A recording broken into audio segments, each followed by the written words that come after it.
My boss demanded I serve all customers and fill all shelves no matter how far past closing hours it was.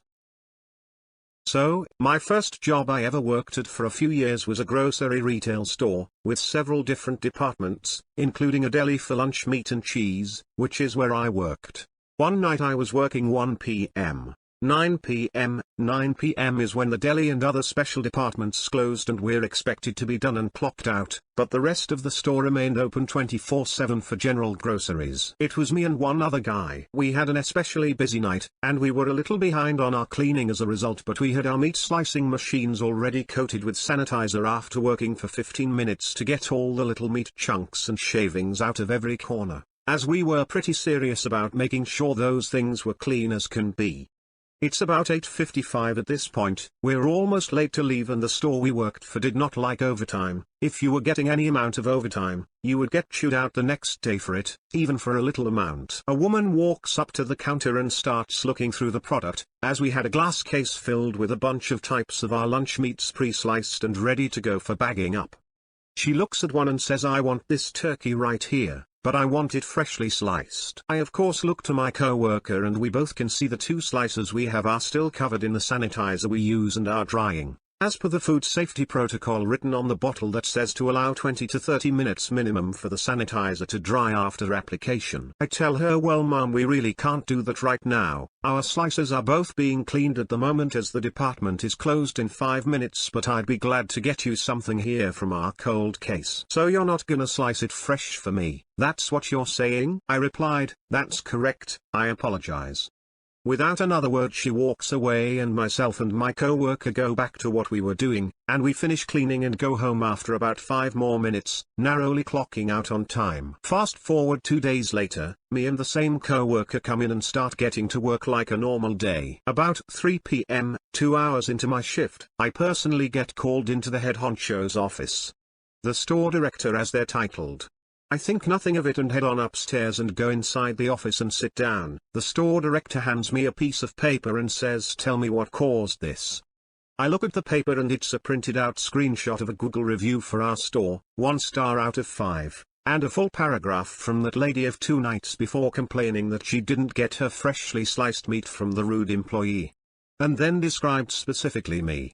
I explained exactly what happened 2 nights prior, as clearly as I'm typing it out here. The director is getting heated and begins to cut me off while I'm speaking, asking why would slices be covered in sanitizer at 8:55, "You're scheduled to work until 9 p.m. I said yes, I am, but seeing as I'm constantly being reminded not to get any overtime, so I usually start cleaning them around 8:30 p.m. The director gets even more upset and raises her voice. "I don't care, that's not how it works. If you have a customer, you serve them. And you'd better start making sure those shelves are filled before you leave or you won't be working here anymore. Now get out." I'm pretty salty at this point. I go back down to the department and my coworker asked what happened, and I told him. He says, "So they want everything done before we leave?" I said yep. And without another word he knew what we needed to do. 9 p.m. hits as usual and our shelves are at the usual standard of half full, but seeing as we've been given a new standard, we decided to stay and make sure we did what I was instructed to do. We spent next several hours past closing time slicing, and slicing, and slicing until every single tray of meat and cheese was full. We had plastic totes in the big fridge full of cheese that we sliced that were wrapped up in half-pound blocks for ease of sale, so we decided to fill the tub over the brim with every single type of cheese we had available. We cut up around 70 pounds of cheese and wrapped it up in the fridge. We also had a Subway-style sandwich counter, where we made sandwiches to order and also pre-made on the shelves for sale. We made double the usual number of sandwiches and filled the shelves, as per requested. Not a single shelf had a single empty spot on it by the time we were done. After every single possible item and shelf was as full as it could be, we finally started to clean and close. It was around 3 a.m. when we finally left. The department opens at 5 a.m. We were exhausted, but our spiteful overtime venture made us feel pretty good. We got about 6 hours overtime in. They hated anyone getting even 5 to 10 minutes of overtime. We both came in the next day at 1 p.m. as usual, expecting complete retaliation. But nope, instead, our department manager of the deli kinda saunters over to us and says, "Hey you should be good to start cleaning up at 8:30 like usual. I think she, the director, got the point you made. Normally overtime would be asked to be taken care of by clocking out for lunches or coming in later than usual, but they let us keep all 6 hours of that overtime. They never said anything to us about overtime again after that. I accepted a job that paid almost double about 6 months after this incident, and never ever went back to retail hell. Now to the comments. That's the kind of stuff that makes people quit. No overtime and serving that customer that wants fresh cut meat 5 minutes before close are mutually exclusive. It can't be done, but working somewhere else can be done. This is the difference between a good manager and a bad one. A good one knows how things work and side with the employee. A bad one, and one that can ruin a company, does what this one did. A company will lose 30 good employees in order to keep one bad manager. It's a classic you can only have 2 of the 3. 1 p.m. to 9 p.m. shift. No overtime. Deli counter open till 9 p.m. Yup. Close deli at 8 p.m., or have shift be 2 to 10, or even 9:30. Crazy to me a store wouldn't realize this, they're just asking for upset customers.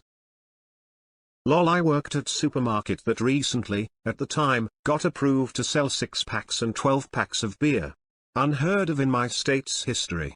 You could only buy 6-packs and 12-packs at bars. Beer distributors could sell you cases. I worked Thanksgiving and we were told we could no longer sell beer after 3 p.m., store closed at 4 p.m., 24-hour open story normally. You could see how we had issues. I cannot remember, but I think it was the Liquor Control Board that dictated that. That department manager is pure gold. I guess that department manager had quite a discussion with the director. I would love to hear that story. You can just hear the conversation. Okay. But what you're saying is that you told them to do it. What? I mean, technically. God dang it. All I said is I want them to wait until 9 to clean up. Customers should be able to be served until they close. Right, but you also want them to leave at 9 to avoid overtime. Yes. Even though it takes up to an hour to fully close down the deli. Yes. So where does this magic hour come from, between 9 o'clock and 9:01, that they can clean up and shut down the deli to accommodate your requirements? Point taken. Also, a terrible business if they want you clocking out when the department closes. There's literally no way to clean if you're supposed to leave right when the department closes. That would be common sense. Bigwigs want miracles. They want 7 red lines, all of them perpendicular to each other, some drawn with green ink and some with transparent ink.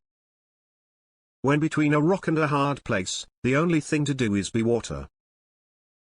When between a rock and a hard place, the only thing to do is be water, be water. Be cool. Be chill. So cool and so chill that you freeze over, and when you freeze over and expand, you put your back to the hard place and shatter the mother ducking rock. This is unnecessarily motivational for a simple internet comment. /strange inspiration shit right here.